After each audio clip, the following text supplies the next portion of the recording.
Stephen A. accused the league of standing by while its biggest asset was targeted, fouled, and eventually injured. And now that she's sidelined, the very people who resented her success are seeing just how bad the league looks without her. Because while Reese may have a fan base, Clark has become the economy. And with her off the court, the league's flaws are suddenly impossible to hide. Caitlin Clark became the biggest name in women's basketball. And instead of celebrating her, the league tried to downplay her. Stephen A. laid it out with ruthless clarity. You can't build a castle and then act surprised when the queen moves in.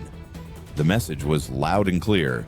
Clark isn't just good, she's essential. And if the WNBA keeps pretending otherwise, they'll end up right back where they started, begging for airtime and hoping someone still cares. She was the solution. The only question now is, will the WNBA learn from this? All right, so pay attention to this. Now in this angle, you see Paige already making a pretty good defensive play right here. She has a hand on the ball. She's good to go. That's a good defensive play. But then you have DiJonai coming from behind with force, all right? This is a reckless chase down. Pushes Shepherd and Paige forward, right? Gets the block. Now look at Paige Becker's leg, all right? This is why this is dangerous. This isn't basketball right here, man. This is unhinged, upset, frustrated play. That's what this is, all right? That's exactly what this is. Paige's legs are completely from under her. So she's falling straight to her back after you done came in and pushed both of them forward, right? Either get on board or get left behind. Because if for some reason there is a precipitous drop-off, then everybody needs to stand down and recognize the fact that the speculation or the assertions and assumptions about her being the golden goose is validated. And if that happens, then you know what, you ride that wave. Rising tide lifts all boats. And if this is the magnetic traction that draws viewers to the WNBA, and her absence over the next 2 weeks due to that quad strain is providing further evidence of that, then everybody needs to accept it, stand down, and ride that wave. I'm going to be really interested in seeing how the ratings are going to look without her over the next 2 weeks. Let's make sure we come back and ask me this exact same question after she's been gone for those 2 weeks. See, Stephen A. wasn't just mad about the shots at Clark. He was furious that Reese and others are still acting like Clark's success came at their expense, that somehow the attention Clark gets is a personal insult. But here's the truth. There was no attention until Clark brought it. That's why Stephen A. snapped, because this wasn't a petty feud anymore. It was a full-blown identity crisis for the league. And while players like Reese continue the back and forth, Clark's silence, her decision to focus on playing, performing, and lifting the league, has spoken louder than anything else. Stephen A. laid it out with ruthless clarity. You can't build a castle and then act surprised when the queen moves in. The message was loud and clear. Clark isn't just good, she's essential. Check this out right here. Let me know if I'm tripping. Even the announcer had to go, whoa, bro. He was just stunned. Let's watch it again. Watch it again. This is ridiculous. Look at this. Whoa. Come on, bro. You can't justify that. You can't justify that. Look at that. That's nasty work, bro. I'm going to just keep it real. That nasty work there, man. Commentators were stunned, fans were furious, and the clip exploded online with captions asking the obvious. How is this not an ejection? So DiJonai Carrington, being the dirtbag that she is, she decides to grab a ponytail's worth of Sarah Ashley Parker's hair. She is special. That's what made this different. This wasn't just jealousy, it was negligence. And so now that we know all of this, and we've known that for months, now we get to turn around and look and see what exactly is it that the league will do knowing that she's out for the next 2 weeks. I'm not saying I know for sure what's going to happen, but I have an idea. Stephen A. accused the league of standing by while its biggest asset was targeted, fouled, and eventually injured. And now that she's sidelined, the very people who resented her success are seeing just how bad the league looks without her. So what do you think? Is Carrington out of control, or is the league failing to stop her? Should the WNBA step in before it's too late? Drop your thoughts in the comments and don't forget to like and subscribe for more hard-hitting WNBA coverage. Mirror, mirror on the wall, DiJonai Carrington, you are the dirtiest dirtbag of them all. Dirty play, DiJonai Carrington. DiJonai Carrington's shocking hair pull attack is the moment that could finally end her WNBA career. Friends, might be one of the vicious assaults, I'm gonna call it, DiJonai Carrington might have done on any player. Worse than the eye poke, I feel like this one right here was. You're so dangerous. Satou. Only there are no staged outcomes here, and real players are being put at real risk. So what exactly happened, and how did it reach this breaking point? Stay tuned, because what you're about to see could spark the biggest player ban in modern WNBA history. Hi, I'm Caitlin Clark, guard for the Indiana Fever. Gets bumped, will take, and hit from 3. It all started building quietly. DiJonai Carrington has long been known for her tough defense, but recently the conversation has shifted because this is no longer about playing hard. It's about playing dirty. Caitlin Clark, arguably the biggest name the league has ever had, now has to watch this chaos unfold and ask herself, is this the league I want to be a part of? Because, let's be honest, Caitlin Clark didn't sign up to be blindsided after buzzer beaters. She didn't join the WNBA to become a punching bag in someone else's ego war. And if things don't change, she won't be the only star eyeing Europe. Players have worked for decades to get women's basketball to this point, but one unchecked ego, one commissioner's refusal to act, and one more violent post-game moment might be all it takes to send it crashing back down. This isn't about drama anymore, it's about direction. Stephen A. Smith just lost it on national television, and Angel Reese was the reason why. After yet another stunt aimed at Caitlin Clark, Stephen A. didn't just criticize her, he torched the entire league. I'm not going to ignore, nor am I going to take my eyes off of what transpires with the WNBA over the next 2 weeks while Caitlin Clark is out with the quad strain. And the reason why is because, let me tell you something right now, I'm not going to go to word hate. I'm not going to be out there like RG3 was saying that Angel Reese hates Caitlin Clark or other players hate Caitlin Clark. But I will say this, I don't think it's specific about Caitlin Clark. Now it's boiled over and in front of the entire world. Here's where things get even more disturbing. Carrington isn't just aggressive. According to analysts, she's strategic, a selective bully. She only targets players she thinks she can intimidate. She doesn't go after 6'4" league veterans. She doesn't swing at Aja Wilson or Brittany Griner. No, she picks rookies, younger players, anyone under 6 feet, opponents who are less likely to swing back or make a scene. It's not random, it's calculated. Carrington is using the league as her personal chaos stage, stealing spotlight from her teammates and forcing the camera to stay on her, even when others deserve it. This was never just about trash talk. It was never just about one tweet, one hard foul, or one post-game comment. This is about how the WNBA handles power. Caitlin Clark became the biggest name in women's basketball, and instead of celebrating her, the league tried to downplay her. Instead of protecting her, they let her become a target. Now, that decision is costing them everything. Clark's absence isn't just a 2-week injury, it's a 2-week free fall. Ticket prices slashed in half. Primetime games losing momentum. Entire arenas with empty rows because fans aren't showing up for women's basketball. They're showing up for Caitlin Clark. And if the WNBA keeps pretending otherwise, they'll end up right back where they started, begging for airtime and hoping someone still cares. But the damage isn't just financial, it's cultural.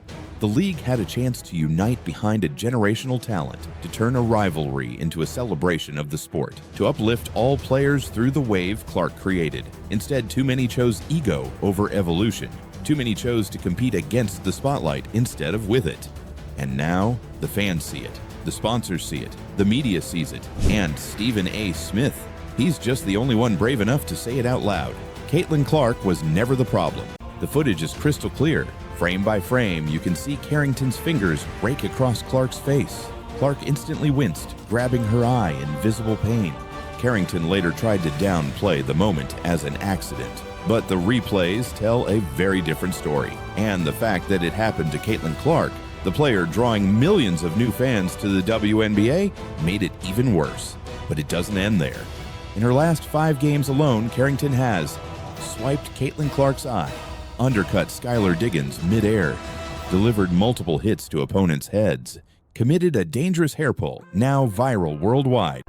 Nice. Yank. Woo. Woo. And then DiJonai Carrington has the audacity to sit there on the floor acting as if she did nothing wrong. But that was only the latest in a growing list of dangerous plays. Let's rewind. Earlier this season, Carrington delivered a reckless hit on her own teammate, Paige Beakers, leaving coaches and fans breathless. Then came a cheap shot on Jessica Shepard, borderline flagrant, again going unpunished. Throwing it to Jessica, all right? Not to shake hands, not to congratulate, to confront. Well, she'll be joined by Kate Longworth in just a few moments, and tell you what, man, they're still kind of talking back and forth. And there's some serious drama going down here after this ball game ended. Well, I'm surprised security is not out there a little bit more. No kidding. Between the players, they're letting them talk and just walk them off. You know, I think if anything else, this sets the table for the next matchup, which will be July 3rd. The 3 more times these two teams will meet throughout the rest of the regular season. And it was Carrington, as you mentioned, who wasn't even on Dallas's team last year, and Sabally. Video footage shows Carrington approaching Sabally from behind, teammates stepping in as tension explodes. Sabally looks confused. Carrington looks furious. Security? Nowhere to be found. It's like the referees just clocked out for the night. This wasn't just unsportsmanlike, it was dangerous. And it wasn't the first time, because DiJonai Carrington has made headlines before, not for buzzer beaters or game winners, but for hair pulling, hacking, trash talking, and taunting opponents with reckless abandon. Clark has already been targeted once. If something worse happens to her on the court because of the league's inaction, the fallout will be catastrophic. Not just for the WNBA's reputation, but for its future growth. That's why many are now calling for a season-long suspension or even a permanent ban for Carrington. Harsh? Maybe. But when player safety is on the line, harsh action is sometimes necessary. The WNBA says it stands for fair play, professionalism, and no tolerance for hate or violence. Yet the silence around Carrington's repeated offenses tells a very different story.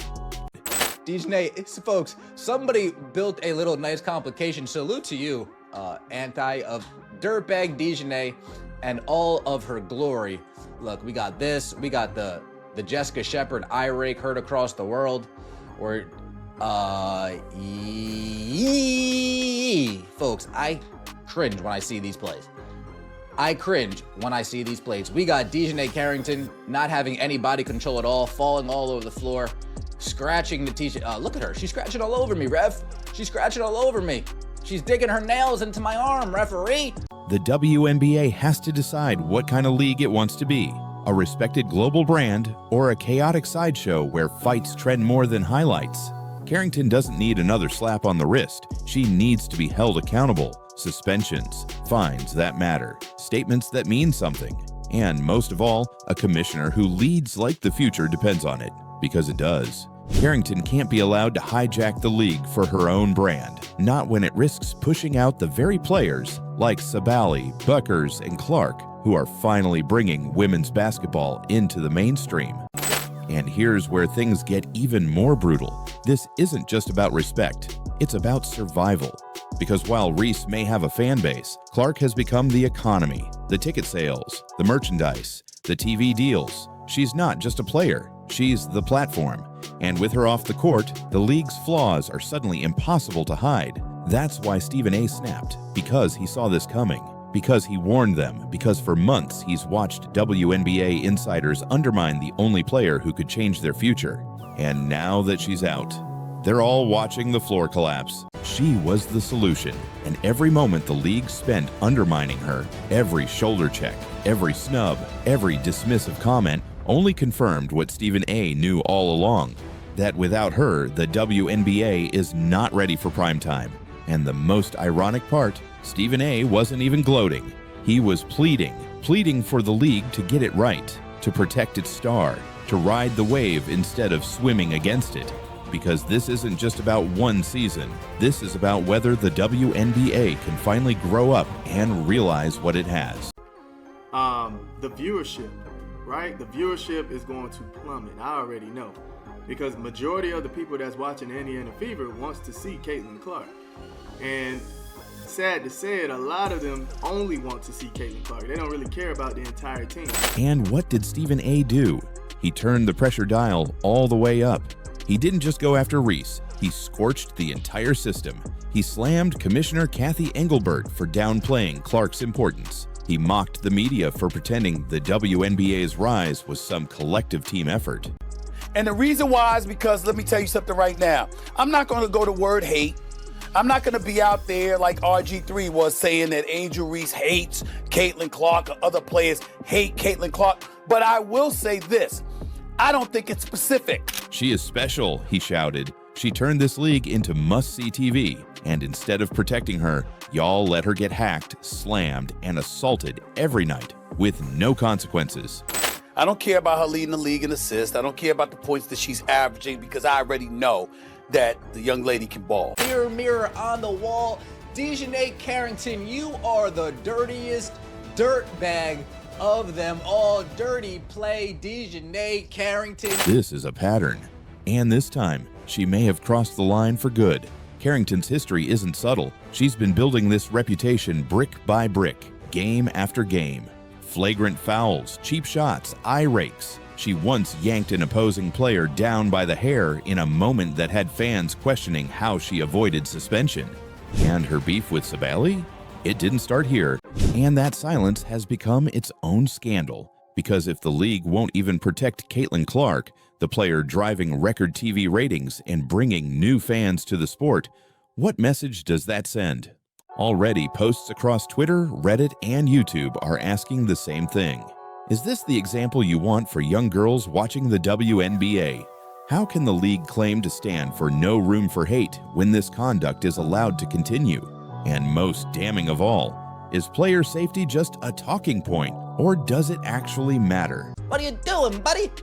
We got this play against Ariel Atkins, a clean play, but DiJonai Carrington just loves doing the whole, I'm going to reach back as far as I can and swat at you. I mean, dirtbag. Are you desperate for a big play, or are you just... You guys get the point. We got the Skylar Diggins, the volleyball spike. I mean, come on. And now we have our most recent hair pull. Look at that, guys. Come on. In what world is this acceptable? Dirtbag DiJonai is going to get somebody hurt. So here we are. Clark is out. The numbers are dropping. The receipts are stacked. And Stephen A. is watching it all unfold like he predicted it from day one. The only question now is, will the WNBA learn from this? Or will Caitlin Clark walk away the moment she realizes she was never truly appreciated? Because one thing's for sure, Stephen A. isn't going to stop reminding them until they do.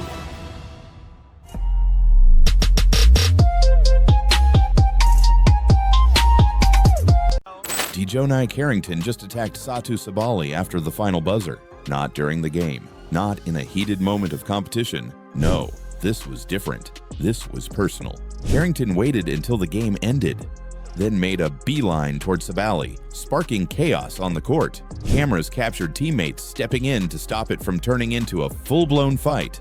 The crowd, stunned. Commentators speechless. Lads, the DiJonai Carrington and Satou Sabally beef lives on. Across the basketball world, the calls are growing louder. Fans, commentators, and former players are united in one message. This can't continue.